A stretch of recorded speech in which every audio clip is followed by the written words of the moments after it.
Voilà, alors j'entame la deuxième partie de la vidéo sur le trouble tarot malgré les cloches qui sonnent à l'extérieur et qui ne s'arrêtent pas. J'espère que ce sera pas trop gênant. Et comme vous le voyez ici, j'ai mis sous vos yeux les 4 suites pour pouvoir les regarder une par une.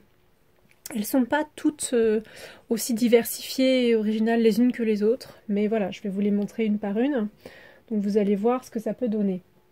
On va commencer par les deniers. Les as sont en général assez réussis. Et ici, sur cette carte, vous avez l'espèce de couronne de liane qu'on va retrouver sur d'autres que moi j'apprécie beaucoup. Vous avez une pièce, que vous le remarquerez, qui est plutôt typée. Elle rappelle, en tout cas moi, elle me rappelle certaines iconographies de Mésopotamie. La façon dont l'animal comme ça est représenté, ça m'évoque ça. Je ne sais pas si c'est correct. Il faudrait le vérifier dans le livret ou ailleurs. Toutes les pièces vont être différentes sur chaque carte. Ici, vous avez une mise en scène avec une pièce plutôt moderne. Vous le voyez, cette espèce de soit poisson, soit dauphin. Beaucoup plus récent. Et ce petit plateau, on va dire, qui est réalisé avec des pépites d'or. Vous avez un animal qui apparaît ici. Les animaux ne sont pas répartis de façon logique ou constante sur les cartes, c'est-à-dire le furet, ici c'est probablement un furet, ne sera pas, ou une hermine, faudrait voir, ou une fouine, faudrait voir selon la taille, ne sera pas présente sur toutes les cartes de la suite de deniers en fait. On aura d'autres animaux, c'est pas spécifique, c'est juste qu'il en a mis à droite et à gauche. Ici, vous avez des pièces avec des entrelacs qui font plutôt penser à des entrelacs celtiques, comme on le voyait. D'ailleurs, on n'a pas l'engrammage qu'on a. Mince, on n'a pas l'engrammage qu'on a sur les majeurs, uniquement le chiffre en bas. Il n'y a pas de détails sur les illustrations. Vous remarquerez aussi, tant que j'y suis, les chiffres, les lames sont numérotées pour les mineurs, mais en fait elles sont numérotées en chiffres romains, ce qui est extrêmement rare. D'habitude, les romains caractères romains sont réservés aux majeurs, aux arcanes majeures, et les mineurs ont des petits chiffres arabes. Là, c'est ça. On n'a pas de symbole de suite, il faut connaître la représentation, mais on a le chiffre écrit en caractère romain. Vous avez ici la mise en scène avec cette petite plante. Et donc des entrelacs qui font penser à des choses celtiques, mais qui ne sont pas forcément, à mon avis, une représentation historique fidèle de quelque chose de celtique. C'est juste que ça m'y fait penser en regardant la lame.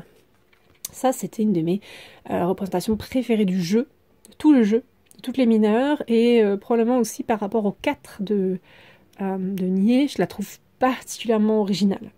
Ces pièces qui sont représentées à taille gigantesque là et qui font penser à de l'architecture, avec ces espèces de labyrinthes en ruine, et en haut, cette structure là d'araignée, cette toile d'araignée assez belle avec les papillons qu'on va retrouver donc sur des tas de cartes depuis le fou. Il y a plein de cartes avec des papillons. Ici, ils ne sont pas dorés, ils sont bien bleus. Et voilà, ils sont plus ou moins libérés et pas encore tout à fait pris dans la toile, il me semble. En tout cas, ils sont une forme de prison ici. Cette carte-ci, vous le voyez, est beaucoup plus simple dans la mise en scène. Donc, quelles que soient les suites, on a des cartes très simplistes et d'autres moins. Ça, c'est une carte très simple avec des pièces qui sont simplement en train de tomber et de se briser. Et un sachet déchiré, d'usure ou autre. Avec le rayon de lumière habituel qui nous fait cette mise en scène comme ça, blafarde. C'est tout ce qu'on a. Celle-ci est un peu plus classique. On a des pièces qui sont enfermées dans des petites branches d'un arbre qui pousse, ou alors c'est un arbre à pièces. Et du coup, à ce moment-là, elles sont intégrées naturellement à sa structure. Sur les pièces, si on arrive à voir, parce que je remarque que j'ai beaucoup de lumière, en fait, ce qu'on a de dessiné comme symbole, ce sont des livres, qui représentent donc le livre qui est au-dessus. Ah, j'ai l'impression qu'il y a carrément une manif, en fait. Je suis désolée pour le son. Je vais écouter tout à l'heure ce que ça donne et je retournerai peut-être la vidéo une 4e fois. Voilà. Le sceptre, vous remarquerez, est aussi un peu moderne. Il évoque des choses fantaisistes. Bâton de magicien un peu. Il faudrait voir si on a des lames où c'est similaire ou pas. Le 6 de denier, ici vous remarquerez qu'on a des symboles plutôt abstraits, géométriques. Alors est-ce que ça nous évoque des choses qu'on avait au niveau des pétroglyphes ou dans les cavernes? Il faudrait voir si c'est ça la référence. La balance, par contre, vous remarquerez un design complètement épuré et moderne. Muguet d'un côté, blé de l'autre.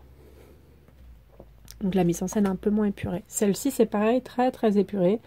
À nouveau des pièces en suspension qui éventuellement tombent. Elles ont l'air d'avoir été chauffées, donc elles fument.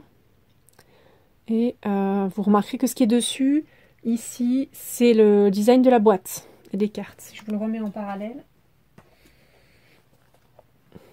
ça nous rappelle ce genre de design, ce qui est sur les cartes là. Bon, j'espère que ce sera probant pour vous comme pour moi.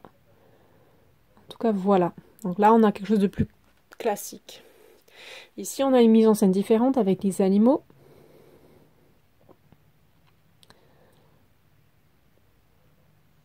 Un lynx avec une tête un peu... Je sais pas, je trouve la représentation moderne, la façon dont la tête est représentée me fait penser à quelque chose d'un peu humanoïde avec un sourire. Les pièces en vol, 2 oiseaux, une souris.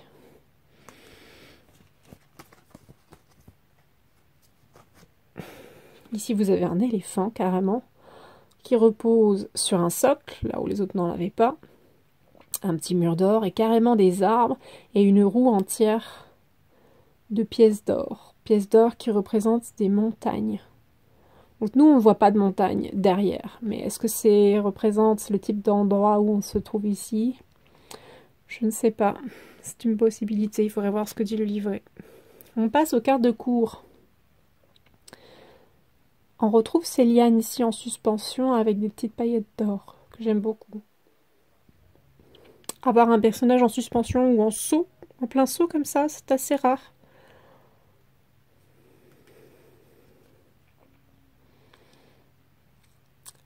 Le chevalier avec une armure complètement moderne là, très carré, très géométrique, enfin très... avec des angles, anguleuses, bien tracées, bien définies. Un livre à la main, avec des écritures à peine déchiffrables, et des serres comme ça, comme un casque en bois de serre. Les paillettes semblent même en paillettes d'or là, ou des étincelles comme on veut. Elles semblent être accrochées à ça. Et on a le marteau qu'on retrouve sur la suite. J'aime beaucoup beaucoup les reines dans ce jeu. Donc on a un personnage féminin assis sur une structure qu'on a l'air de voir, qui est peut-être un fauteuil, un peu moins en suspension que d'autres femmes comme dans les majeures. Ce qui est au-dessus d'elle me fait penser à un arceau, là vous savez, une balancelle. Et on retrouve ces petites paillettes en suspension. J'aime beaucoup, beaucoup. J'appelle ça des paillettes, bon, ce sont des pièces. Ça fait penser un petit peu aux petits poinçons en métal qu'on retrouve sur les costumes de danseuses orientales. On a un serpent, un oiseau, tous deux attirés vers cette pièce-là. J'avais cru que c'était une pomme la première fois que j'ai regardé le jeu, c'est intéressant. Là, on voit bien que c'est une pièce. Et vous avez dans son autre main ce qui pourrait être une bague, ce qui pourrait être un anneau, mais qui est beaucoup trop gros pour l'être. Et qui porte un nœud plat comme ça, un nœud en 8, qui rappelle le lemniscat.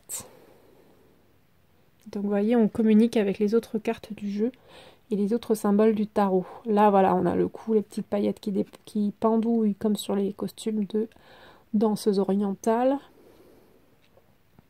Et pourtant, la coupe n'y correspond pas du tout. Le marteau a changé un petit peu de forme, les pièces et les bois, vous voyez, qu'on avait à nouveau sur le chevalier. Vraiment dans un casque intégré. Là, il n'y a pas de casque, il y a juste ces bois-là.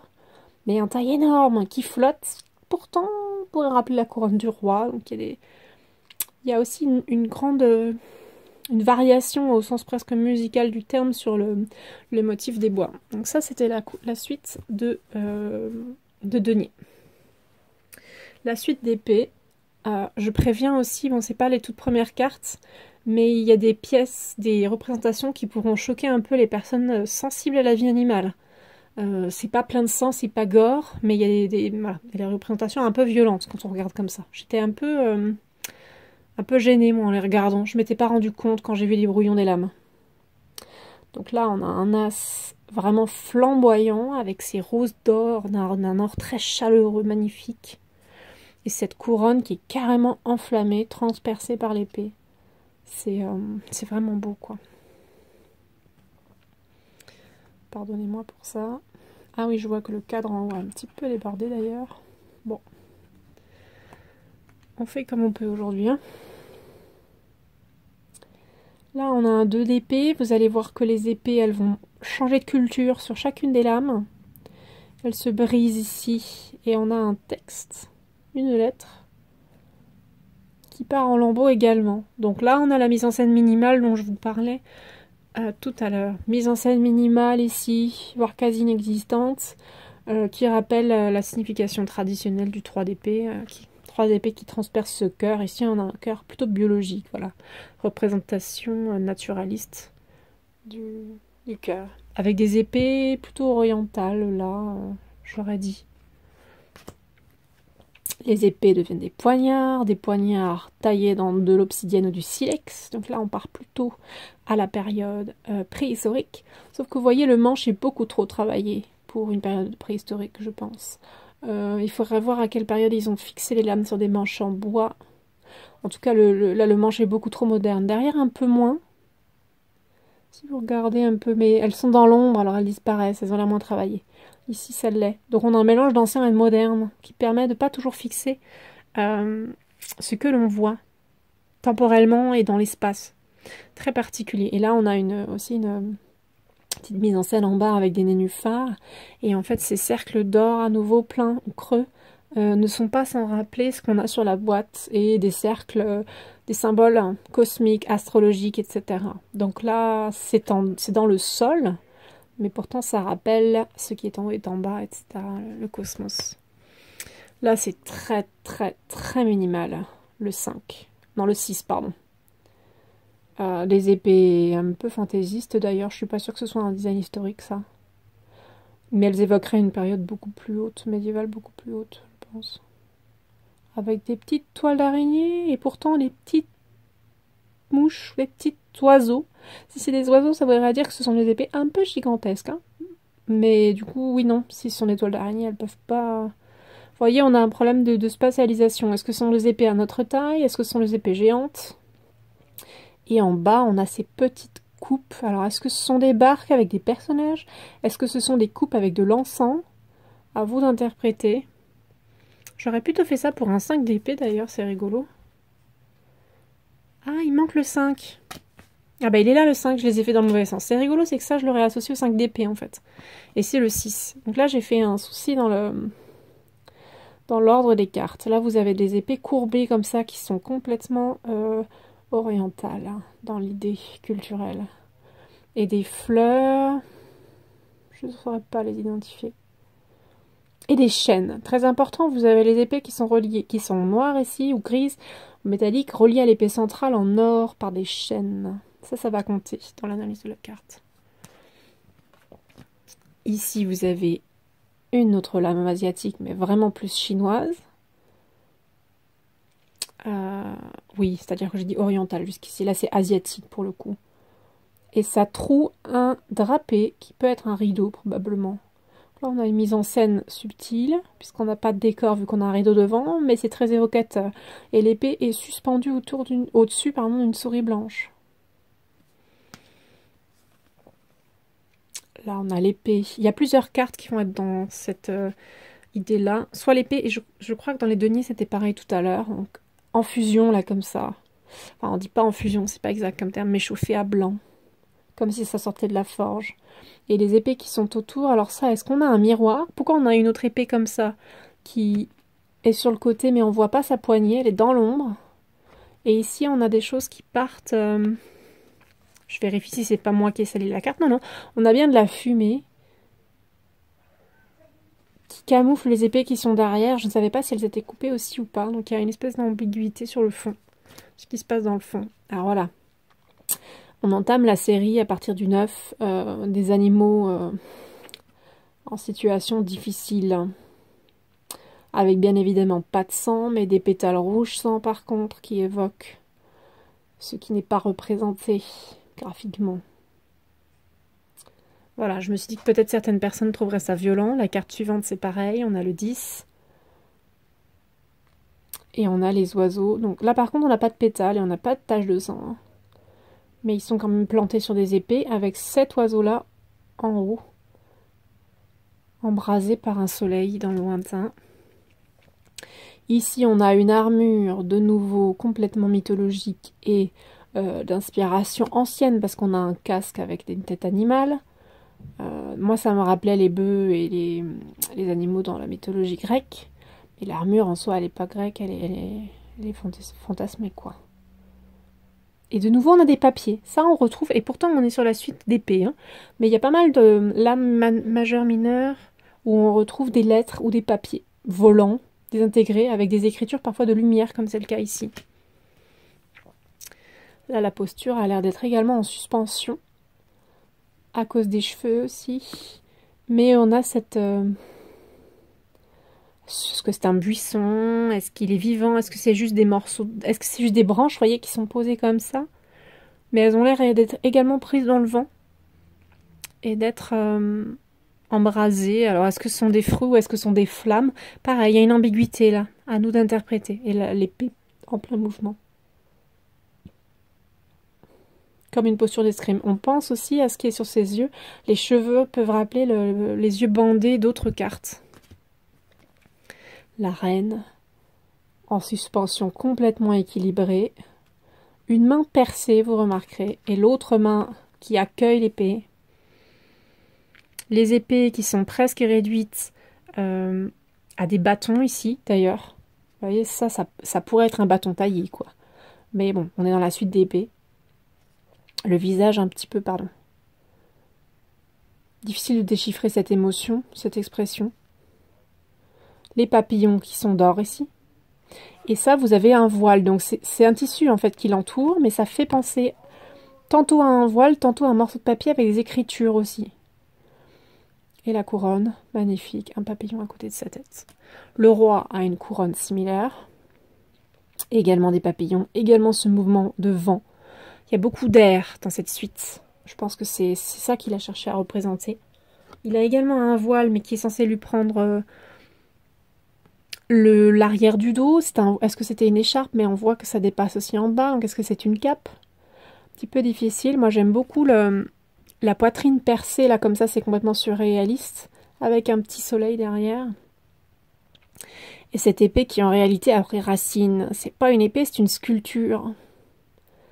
C'est de la pierre, ou c'est du métal liquide. Non, ça n'a pas l'air très liquide. Vous voyez, on pourrait l'interpréter différemment. Donc c'est assez fort, vous voyez. C'est ce côté-là, mystérieux, difficile à cadrer.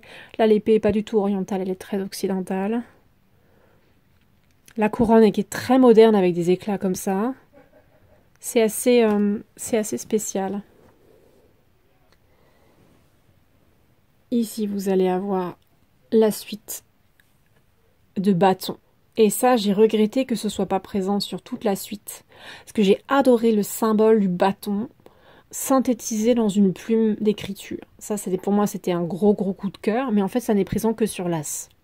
Ce qui m'intrigue aussi, au niveau de la relecture du tarot, c'est que vous voyez que sur cette carte, on a la fameuse bande de papier qui fait penser aussi à un voile, avec ses écritures exactement comme ce qu'on venait d'avoir sur la reine d'épée. Et donc, il y a une forme de liaison entre l'épée et le bâton, ou entre certains pouvoirs de manifestation. Et ça, on l'aura pas dans le livret, il est trop petit. J'aurais été vraiment curieuse de savoir si c'est fortuit ou pas. Et ça me paraît un peu gros pour que ce soit fortuit, honnêtement. J'ai vraiment adoré. Et c'est pour ça aussi que du coup c'est un peu perturbant qu'on n'ait pas les chiffres qu'on n'ait pas les suites en bas. C'est qu'on aurait pu se demander, mais attends, je suis dans les épées ou dans les bâtons là? Quand on regarde la reine d'avant, où il y a des recoupements, c'est assez spécial. Les bâtons sont très réinterprétés. Enfin, la forme bâton est très interprétée dans cette suite-là. Donc là, vous voyez, ça ressemble même carrément à deux piliers ou à deux petites tringles de chaque côté. Cette terre en suspension et cette deuxième sphère en suspension. Est-ce qu'il s'agit d'une terre? Est-ce qu'il s'agit d'une lune? Et vous avez des abeilles autour. Pour le 3 de bâton, vous remarquerez ici deux choses. Les bâtons ont disparu, même si ici on en a un qui pourrait faire l'affaire. Mais en fait, on a plutôt des arbres de chaque côté. Ici, ils sont fortement dans l'ombre, mais vous en voyez quand même un petit peu la trace. pense pas que ce soit des branches, je pense que ce soit des arbres. Mort ou vivant, je ne sais pas, mais vous avez un problème de spatialisation, puisque les arbres, ça pousse sur la terre et ça monte vers les cieux. Et là, vous voyez bien que vous avez un oiseau qui vient de plonger dans l'eau, qui vous indique qu'on est en réalité sous l'eau. Donc vous avez un mélange des plans ou un mélange des possibilités là. Parce que des arbres comme ça, je pense pas que les coraux ça puisse prendre cette forme, donc c'est mélangé. Et voilà, l'oiseau fonce vers ces petits poissons au fond de l'eau et vous avez quelques autres oiseaux au-dessus. L'oiseau qui pointe en flèche comme ça, plutôt d'ailleurs fait penser aux épées. Mais là, on est bien dans la suite de bâtons. Donc il y a des choses un peu... Là, on a une vraie mise en scène, puis on a une complexité de la représentation, ce qui est pas toujours le cas. Sur le cadre de bâton, vous avez un magnifique phénix, à mon avis. À moins que ce soit un oiseau du paradis ou quelque chose comme ça, si j'arrive à approcher sa tête. Pas évident. Qui vient de briser les chaînes qui étaient donc liées à des arbres. Là, pour le coup, ce sont des vrais arbres avec des feuilles. Donc on sait que c'est ça. Pas des bâtons, des arbres. Et comme je disais tout à l'heure, on retrouve les motifs des chaînes qui est assez important dans ce jeu. Ici, on retourne à quelque chose de complètement épuré, juste des symboles et la lumière blanche, avec des lances, des branches et un bâton, qui a carrément une forme de bâton de magicien de fantaisie, là. Pour ce 5. Ici, les bâtons sont devenus des drapeaux, des porte-drapeaux, et on a un lion, ainsi qu'un couteau qui accompagne le chapeau de... C'est des chapeaux de colons, ça. Je crois que c'était aux Indes qu'ils avaient des chapeaux comme ça. Je suis plus sûre qu'en Afrique c'était le cas ou pas. Attendez, pourtant le lion c'est plutôt l'Afrique. Du coup ce serait à vérifier. Ça me rappelle aussi certains casques guerriers, mais ça c'est encore autre chose. Sans décor, du coup, si je ne m'abuse. Juste le lion et sa lumière et ses drapeaux. Ici, on a les branches, de nouveau, ou les arbres, et cette espèce de main au bout d'un pilier, très très spécial, qui pourrait du coup être un pilier pour un bâton, pour un bras. Mais les piliers, ça évoque plutôt les pierres, donc c'est assez spécial. Et on a cette boule dorée là dans la main, qui rappelle d'autres boules dorées dans d'autres mains, notamment sur la tempérance, même si c'était rouge et blanc. Il y a quelque chose là. Mais c'est très épuré au niveau de la mise en scène. Ici, on a un bâton. Enfin, un et des bâtons d'ailleurs, qui sont symbolisés de façon assez moderne. Je ne sais pas si ça représente quelque chose, cette forme-là. Elle m'évoque un truc, mais je n'arrive pas à la replacer. Et vous voyez que de chaque côté, on a des feuilles volantes, donc on a à nouveau le papier. Là, par contre, il est blanc, on ne voit pas d'écriture. Il y a quelque chose comme ça. Et vous avez des petites étincelles. Et en haut, vous avez d'autres bâtons qui sont prêts à tomber du ciel comme ça. C'est assez spécial. Ça, j'ai beaucoup aimé la présence des insectes sur cette carte. Donc on n'a pas que des mammifères, ni des serpents d'ailleurs, qui sont des ovipares. Mais là, on a des espèces de scarabées qui ont un nom... Ah, il me revient pas là. Enfin voilà, et vous avez donc un tas de petites branches mortes pour les bâtons. Avec une lumière qui tombe du ciel avec de la poussière là. Typiquement. Donc assez épuré, mais il y a quand même une petite mise en scène. Là, vous avez un loup visiblement, enfin, probablement blessé, là, avec du sang qui coule. À mon avis, c'est son propre sang. Et les bâtons sont bien des arbres qui sont transformés en bouleaux. Donc on voit pas les branches, on voit juste les troncs.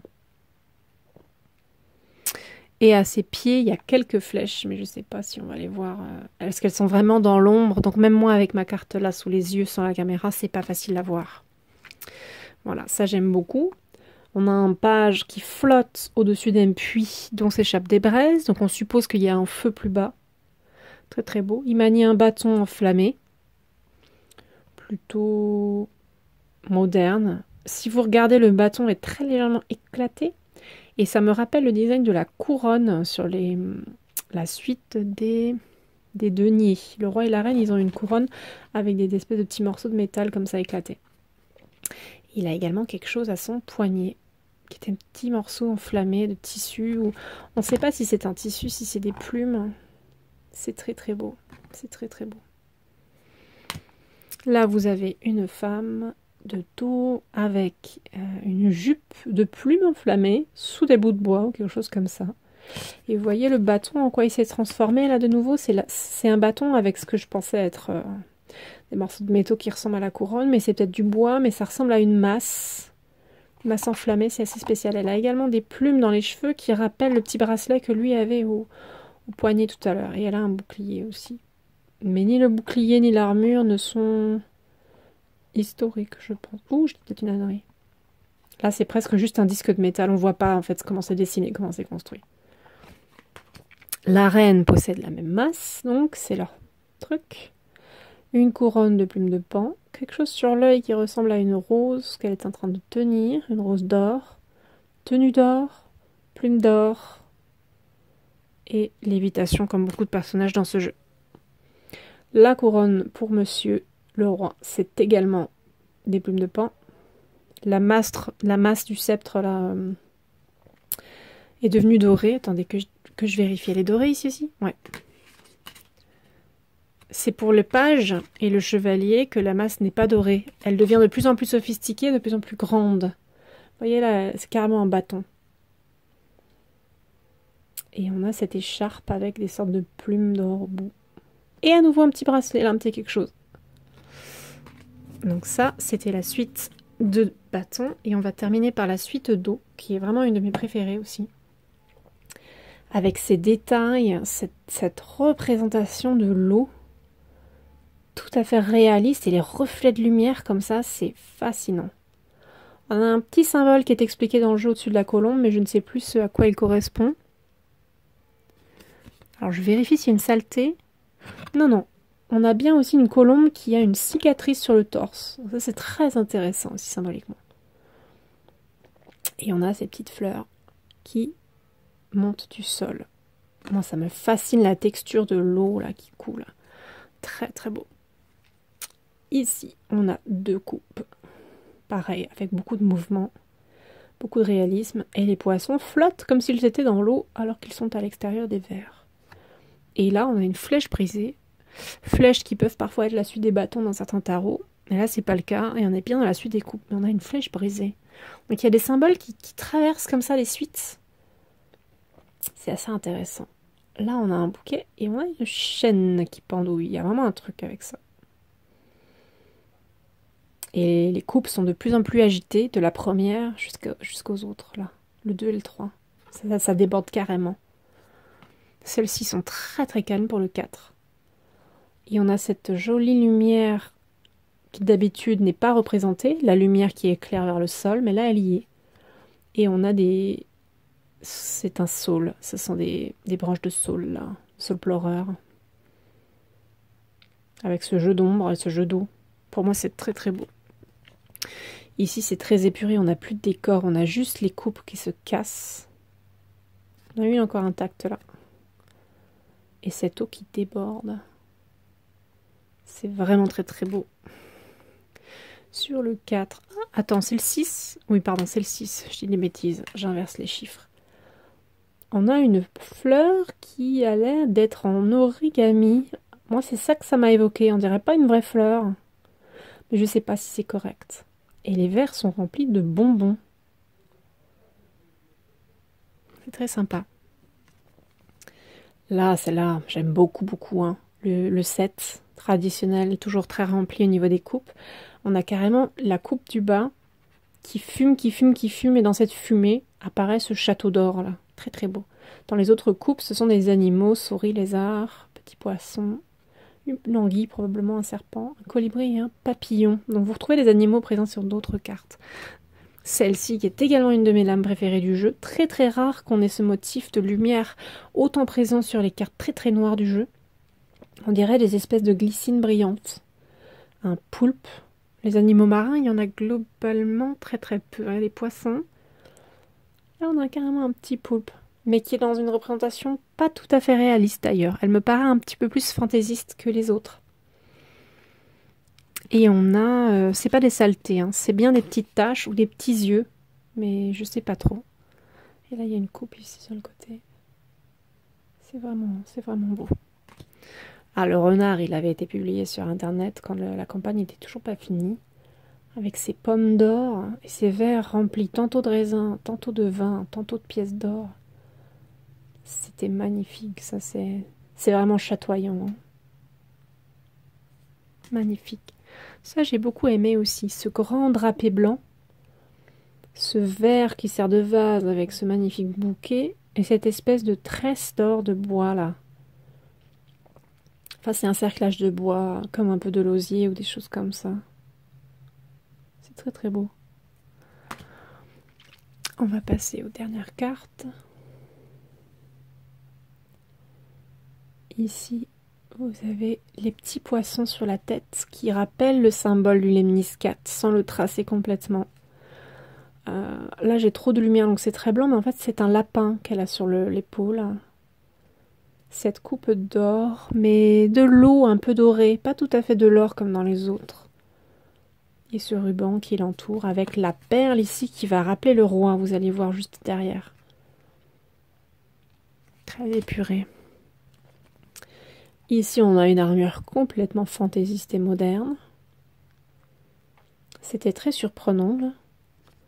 Le casque n'est pas sans rappeler certains coléoptères, je crois, certains insectes. Tout à l'heure, sur les autres cartes, on avait des bois de serre pour les personnes masculines et les couronnes. Et là, ça me fait penser à des papillons de nuit ou à des coléoptères. Et une petite couronne de fleurs derrière qui dédouble l'autre casque, c'est assez spécial. La rose d'or. Et ça, j'ai trouvé ça très original aussi. Le poignard est en réalité un poignard d'eau. Poignard ou petite épée ou dague. La reine est magnifique. Avec les poissons noirs et blancs qui rappellent le lemniscate, qui rappellent le yin-yang. Des poissons qui sont des espèces de poissons-chats d'ailleurs. On représente parfois comme étant des carpes asiatiques. Donc il y a un côté asiatique là, dans la représentation. Le reste est très moderne. Cette fumée, vous voyez comme les cheveux se deviennent en fumée sur les extrémités, c'est très très beau. Le voile là, le petit ruban, on l'avait aussi sur le page.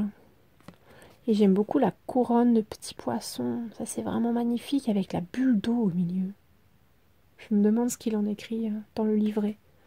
Et le roi est également magnifique. Donc là on retrouve, comme je disais, la grande coquille dans laquelle on avait une perle tout à l'heure. Donc c'est pas forcément de l'huile, de l'huître ici. C'est vrai, remarquez. J'ai un petit peu déformé. En fait, c'est plutôt une Saint-Jacques ou quelque chose comme ça. Et il est en flottaison, mais il a l'air de tomber vers le bas. Ça lui fait son espèce de trône. On a un poulpe. Ici, pour le coup, on a un poulpe réaliste. Des petits poissons. La couronne de poissons, pareil. Et un verre en suspension dans chaque main avec cette... Oups, pardon.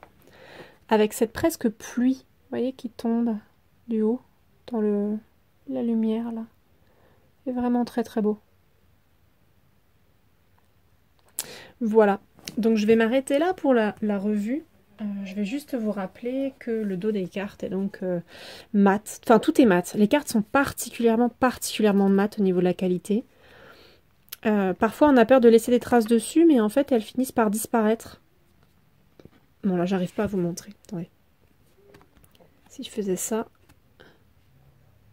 la trace de transpiration que je vais laisser, normalement, disparaît. Les tranches ont été complètement noircies par l'auteur à la main. C'est ce qu'il expliquait pendant la campagne Kickstarter. C'est extrêmement bonne qualité. Je pense que ça a un but dans le papier, ça va pas s'en aller. Je sais plus ce qu'il a mis comme peinture. C'est ça aussi qui fait que le jeu a une petite odeur quand on le reçoit. Vraiment, c'est un jeu d'une facture excellente. Donc voilà. Si vous avez les questions, n'hésitez pas. J'essaierai d'y répondre du mieux que je peux. Et désolée pour du coup la vidéo très très longue. J'ai fait ce lame à lame que je ne fais pas d'habitude. Mais je voyais pas comment faire autrement. J'arrivais pas à me structurer. Et si j'avais fait ça en version papier, en prenant lame à lame, en rédigeant tout ce que je pensais, ça aurait été un peu fastidieux. Et là en ce moment, j'ai pas l'énergie et pas le temps. Donc voilà. En espérant m'organiser un peu différemment pour les prochaines vidéos, pour la stabilité. Et le son et tout ça et la lumière. Mais si c'est quand même convaincant, je pense, par rapport à ma webcam habituelle. Et on voit quand même vraiment mieux les différentes lames. Donc j'essaierai de refaire ça pour vous offrir des vidéos, si possible, de meilleure qualité. À la prochaine!